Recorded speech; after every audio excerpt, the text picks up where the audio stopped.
on that note too, I want to switch gears one more time, man. We got to talk about this Polo G, Chicago native himself. Absolutely. He just released a project called Hood Poet. And he's been on a run for a little while too. He's been on a road like just producing music, man. What I love about Polo G is his consistency. You know, he's always going to come around and drop a project or give you a few gems to really ride to. You know what I'm saying? Absolutely. And so this album, I'll just start this off. I think this album, it's not like necessarily my usual go-to when it comes to music. I'm not someone who listens to a Polo G like consistently. But I can say that I did enjoy this project. I think there are a number of songs like No Recruits with G Herbo, the record with Glorilla, Bad Kids, you know, Angels in the Sky. I like the elements that are more melodic-esque, right? Melodic leaning. And I like when he's just rapping. Like, it's not necessarily the type of songs, again, or topics that I really enjoy. I don't really like murder music and like, you know what I'm saying, trench music. Like, I don't really go to that. That's not really my lane. But yeah. I think he does this really well to the point where it can draw you in as someone who's not used to listening to that. It can draw you in, and you can really still ride to this type of to this type of music. So, yeah, I think Polo G did a solid job on Hood Poet. Yeah, and I would also agree. I think that I'm just past the drill music stage of my life. So some of the more drill songs, even I wish he reordered some of the songs. Like, I wish the first two songs weren't the first two songs because some of the more melodic ones were the ones that I really gravitated to. That really stuck to you, yeah. Oh, absolutely. And I think he does. I would like to see him lean into that even more. This is actually the first full project I can say that I've listened to from Polo G. I've always heard singles here and there. One of the songs that was the first one that caught my attention was Wishing for a Hero. It was a freestyle he did over the I think it's the Changes beat by Tupac, and he put it out. He put it out during the George Floyd situation. That's when I really discovered him. I had a lot of students. Funny enough, me being from Chicago, but my Philly students were the ones who put me on. So at the last institution I worked at, I taught a lot of Philly students too, and a lot of them was like, "Oh man, I know you listen to Polo G," but I'm like, "Nah," because I've been out of Chicago for a little while at that time. So they were like. They were like, no, you need to listen to him. And they sent me that song, and that was one of the first songs I heard of his where I was like, okay, he can rap. Yeah. And so I've always listened to singles. This is my first time going through a full project from Polo G. And like I said, I'm with you on the fact that, like, the messaging, of course, is you know, I'm not at a point where I listen to a lot of murder music. I'm just not at that stage in my life where I really want to hear a lot of it. But there's some other songs on here that I'm like, amazing. Like, I really like Barely Holding On. Amazing. I love the hook. Super catchy. Definitely got added to a couple of my playlists personally. Yeah. So I like the joint, even though to goes completely against what I just said about not wanting to hear murder music. But the one with 42 Doug. Oh, yeah, that's a joint, too. That's a joint. Beat crazy. Yeah. Detox, loved it. I even like Thorns, Survival of the Fittest, the one with Future. I like. Survival of the Fittest is solid. Yeah, man. He had some songs on here that I really, really liked, man. And I think that he definitely has a bright future. I would have personally, I think he could have cut this down.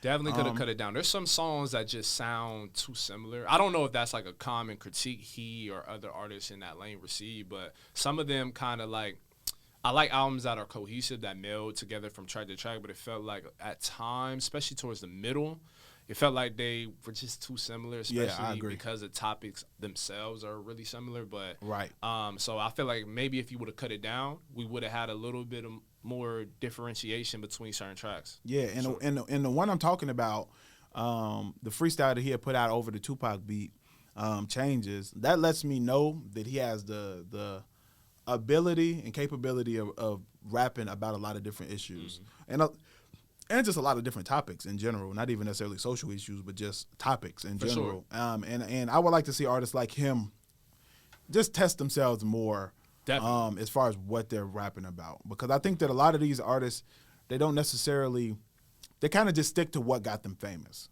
And this has always been the same thing I've said about G Herbo, even though he switches. He does it more. He switches out of it more than a lot of other artists who came out of the drill movement. But I would say, you know, G Herbo can rap well enough to rap about something else.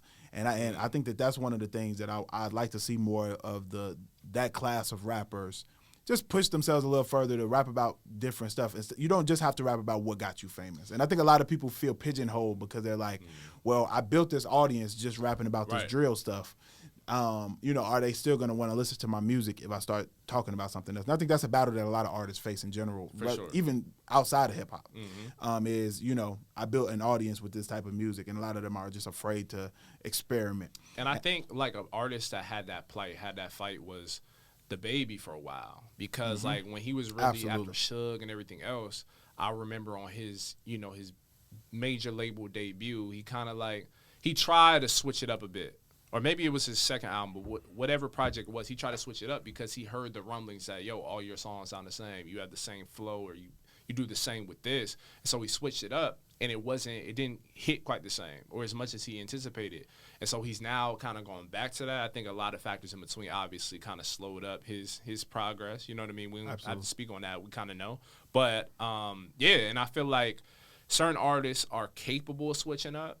Certain artists like a Pusha T is able to stick with the same topic, same themes, right? But he shows up in other ways because when you listen to a Pusha T album, what he's going to be rapping about, but you also know he's going to come with crazy production, like some of the best production you ever hear from a top tier artist. So, yeah, I think that it's a constant fight, it's a constant balance. But I think certain artists, like I said, are able to do it better than others on both sides. I couldn't agree more. One thing, and I think sometimes we fail as fans or consumers of the music. I think sometimes we fail the artists by not giving their music this different a chance. And I'm going to give you an example of when I think this happened. T.I., I don't know if you know, T.I. decided to put out a conscious album a few years back called Us or Else. Okay. Amazing project. Okay. But unfortunately, didn't do well as far as sales went. And he could tell that right after that he went back to rapping about the regular stuff, and unfortunately, when those artists try something different or say, okay, I'm going to make a more conscious album or album with a little bit more substance to it, if it's not supported by the fans, they're like, well, I guess y'all would just want me rapping about what I was rapping about before, so I'm just going to go back to that. And I think that's one thing too. If there's an artist who you respect, who's earned the respect as an artist, like a T.I., well, it's to the point where we like T.I. has shown and proved himself as an artist who can really, really rap and make good music. If it's an artist like of that caliber, when it's a newer artist, I understand. But when it's an artist who you respect their artistry, I think give their music a chance when they take a risk on it. For sure. Now, some don't deserve it. And some you shouldn't take a risk because you was already bad when you started. And some were great when they started and they took a pivot or turn.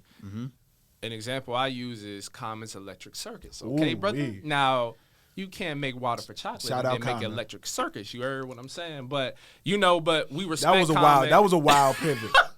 That was a wild pivot. But he built up so much cachet. I'm going to bail him out, though. Okay. You make different music if you was with Erykah Badu, too. That is very true. Andre 3,000, 3 stacks, man. If you was with Erykah Badu and you got the sage burning and it's a different vibe, you going to be experimental with your music. I'm going to give him and the next album after that was what? What was it? B. Was it B? I think it might have been B. Yeah, maybe. So... Look what you know what I'm saying? He had to go back to his roots. You know what I'm saying? So he was able to pivot, but that was a nasty transition. That was a wild era, bro. Yes. But then you have like artists, and I want to say this too. Common had built up so much cachet that us as fans, we were like, all right, you had that little Boo Boo album, right? But like we know you're gonna come back and come with something better, and he did.